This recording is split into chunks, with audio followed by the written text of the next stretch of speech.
Dans la rubrique des livres et des anecdotes, nous allons vous parler aujourd'hui de l'ouvrage Rencontres prédestinées. Écrit en 1969 par le médium Chico Xavier, cet ouvrage, dicté par son guide Emmanuel, offre en 60 chapitres une réflexion sur la manière d'être face aux problèmes de société. On part à la rencontre des lois divines et l'on s'intéresse à leurs solutions. Tout au long du texte, c'est comme une lumière intérieure qui s'installe, où l'auteur spirituel s'attache à agrandir notre vision face aux difficultés. Cette année-là, en 1969, au Brésil, la junte militaire est au pouvoir et les libertés sont restreintes. La vie n'est pas facile pour les artistes. Les disparitions se multiplient, ainsi que les actes barbares. Chico Xavier reçoit de sa ville d'adoption, Uberaba, le titre de citoyen honoraire. C'est la plus grande distinction qu'une ville peut décerner à l'un de ses habitants. Le maire justifie cet honneur par ces mots : Chico Xavier est semblable à la lumière qui illumine le chemin des malheureux. Son objectif est d'œuvrer pour son prochain sans penser à lui-même.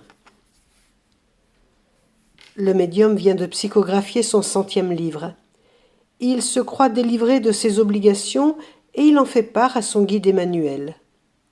Celui-ci lui répond : « Je dois maintenant t'informer que les membres de la vie supérieure qui nous orientent ont décidé que ta désincarnation n'est pas à l'ordre du jour et qu'il est préférable que tu continues à divulguer les principes spirites chrétiens. » Chico méditera ses propos et psychographiera jusqu'à la fin de sa vie, soit plus de 490 ouvrages.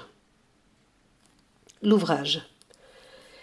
Il traite comment être spirit, tous les jours et dans n'importe quelle situation. Le spiritisme est une doctrine profondément dynamique et entourée d'enseignements avec des objectifs moraux. Il résoudra les problèmes de l'humanité. Il transformera l'homme en véritable chrétien dans la mesure où l'homme met en pratique ses enseignements dans toutes les situations de la vie. C'est un élément puissant de transformation morale, parce qu'en connaissant la vérité et les lois qui régissent l'harmonie de l'univers, l'homme apprendra à avancer de façon à ne pas les contrarier et favorisera sa propre évolution spirituelle. Cette forme moralisatrice est donnée par des enseignements clairs et rationnels. L'homme respectera et aimera les lois de la vie, car il les aura finalement comprises. C'est le chemin vers la félicité, vers la rédemption en réparant les erreurs d'hier. La doctrine spirite fait éclore cette force intime qui nous donne la possibilité de nous grandir. Dans le foyer familial, dans un premier temps, c'est là que l'on trouve le creuset des expériences les plus difficiles. C'est le moment des retrouvailles des cœurs qui se sont aimés ou haïs dans le passé. La vie recouvre les dettes contractées dans d'autres incarnations ou nous récompense pour les réussites en nous offrant les rencontres avec les âmes que l'on a beaucoup aimées. Le spiritisme console, aide, oriente, fortifie l'esprit humain de compréhension, de patience, d'humilité, d'amour et de pardon. C'est comme une source limpide et sereine qui aide l'âme prise dans les conséquences de ses propres excès. C'est comme un ami qui nous stimule en permanence afin que l'on ne perde pas espoir, s'opposant au désespoir en montrant de la fermeté dans la lutte et dans l'adversité, et en gardant confiance et sérénité spirituelle. Écoutons donc un passage au chapitre 15, intitulé « Face aux offenses, compréhension et tolérance ». En nous référant aux offenses qui peuvent être amenées à perturber notre cheminement, souvenons-nous des trésors d'orientation et de discernement qui réjouissent notre âme. Il nous faut convenir que nous, les esprits incarnés et désincarnés, qui nous dévouons aujourd'hui à l'Évangile, expliqué par le codificateur kardéciste, nous possédons des explications concernant les réalités essentielles de la vie et de l'univers à un degré d'éclaircissement et de conviction que la majorité des croyants des autres écoles religieuses de la Terre sont loin d'atteindre.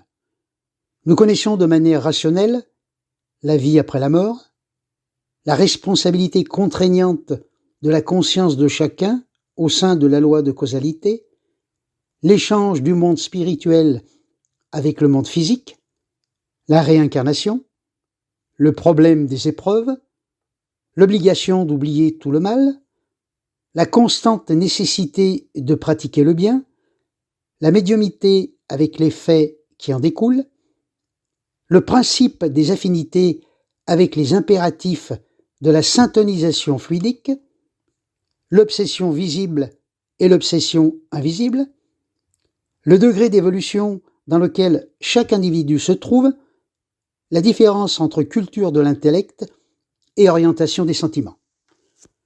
D'un autre côté, nous recevons des faveurs constantes comme l'interprétation limpide des leçons de Jésus, le réconfort et le conseil d'amis résidant dans les plans supérieurs, le bénéfice de la prière spontanée sans la gêne du moindre préjugé conventionnel, l'intervention fraternelle dans le secours aux esprits malheureux. Le soutien du magnétisme sublimé et les multiples facettes de l'aide, allant de la conférence doctrinale aux démonstrations les plus élevées d'attention et d'indication de la spiritualité supérieure. Il est donc raisonnable de conclure que si nous, qui connaissons tant de vérités et bénéficions de tellement de soutien, nous offensons encore notre prochain sans le percevoir, comment faire preuve d'une excessive sévérité face aux frères de l'humanité qui ne reçoivent rien de la grande quantité que nous connaissons et recevons? Réfléchissons à cela et ouvrons notre cœur à la compréhension et à la miséricorde, car ce n'est que par la pratique de la miséricorde et de la compréhension que nous rencontrerons en nous-mêmes la force de l'amour capable de garantir à l'intérieur et en dehors de nous la construction du royaume de Dieu.